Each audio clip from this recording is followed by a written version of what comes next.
Hello అండి, నమస్తే. నేను శ్రీలక్ష్మి. మనము మనుషులకి పేర్లు పెడుతుంటారు కదా చిన్నప్పుడు. సో అలా పేరు పెట్టేటప్పుడు ఆ పేరు ఏదైతే సెలెక్ట్ చేస్తామో దాన్ని 2-3 సార్లు అర్థాలు తెలుసుకొని మరీ పెడతాం కదండి. అయితే ఈ కూరగాయలకు మాత్రం ఎవరైతే పేర్లు పెట్టారో తెలీదు కానీ కరెక్ట్గా సెట్ అయ్యేలాగా ఇప్పుడు నేను చేసే కూర బీరకాయ కూర. ఇంగ్లీష్లో రిచ్ గార్డ్ అంటారు కదా బీరకాయని. పర్ఫెక్ట్గా అంతే రిచ్ మెయింటైన్ చేస్తూ ఉండే ఈ బీరకాయ చాలా హెల్దీ అండి. దీంట్లో ఐరన్, పీచు పదార్థము, బీటా కెరోటిన్ అనే పదార్థం కూడా ఉంటుంది. ఈ బీటా కెరోటిన్ వల్ల ఐకి చాలా యూజ్ అవుతుందండి. సో ఇంకా రెసిపీలోకి వెళ్ళిపోదాము. కర్రీ చేసుకునే ముందే పెసరపప్పు బీరకాయ అన్నాం కాబట్టి కొంచెం పెసరపప్పు తీసుకోవాలి. 1 టేబుల్ స్పూన్ పెసరపప్పుని వాటర్లో వాష్ చేసుకొని ఈ కర్రీ తాలింపులో వేసుకునేంత వరకు నానితే సరిపోతుందండి. Minimum 5 minutes. బీరకాయ కర్రీలోకి తాలింపు కోసం ఆయిల్ హీట్ అయిన తర్వాత శనగపప్పు, ఆవాలు, జీలకర్ర, తరిగి పెట్టుకున్న ఉల్లిపాయ ముక్కలు, ఒక పెద్ద సైజు ఉల్లిపాయ సరిపోతుంది, పచ్చిమిరపకాయలు మధ్యగా కట్ చేసి వేస్తున్నాను. ఇక్కడ నా దగ్గర పచ్చిమిరపకాయలు పండిపోయాయండి. అవి వేయడం ద్వారా టేస్ట్ ఏం మారదు, కొంచెం కలర్ డిఫరెంట్గా కనిపిస్తుంది అంతే. సో 5 నిమిషాల పాటు ఉల్లిపాయలు మగ్గిన తర్వాత సన్నగా కట్ చేసి పెట్టుకున్న బీరకాయ ముక్కలు తాలింపులోకి యాడ్ చేసుకోవాలి.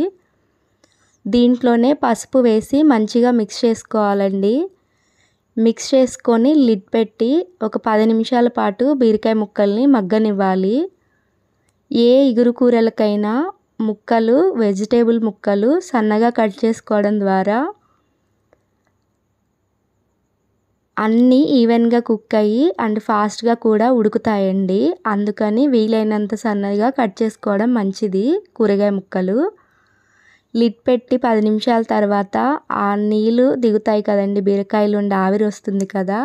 సో మంచిగా మగ్గిపోతాయి. ముక్క కొద్దిగా మెత్తపడినట్టు అనిపిస్తుంది కదా. ఆ స్టేజ్లో మనం పెసరపప్పుని నీళ్ళు లేకుండా డ్రైన్ చేసి పెసరపప్పు వేసి కదల్చకుండా లిడ్ పెట్టి 5 నిమిషాలు కుక్ చేస్తే సరిపోతుందండి. పెసరపప్పు త్వరగానే మగ్గిపోతుంది.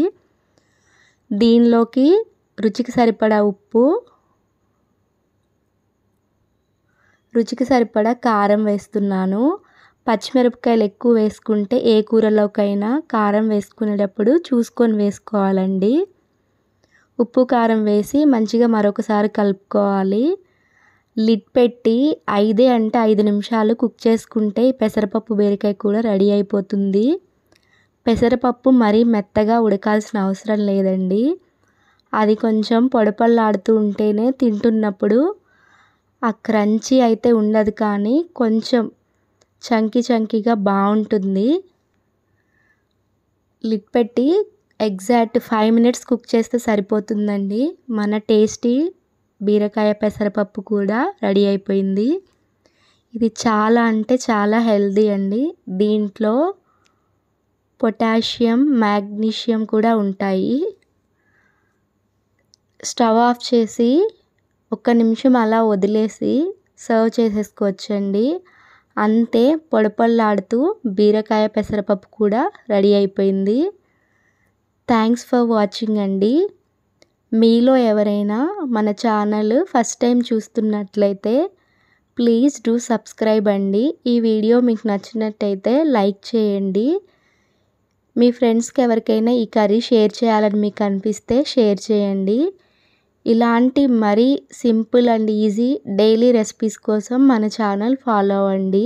Thanks for watching.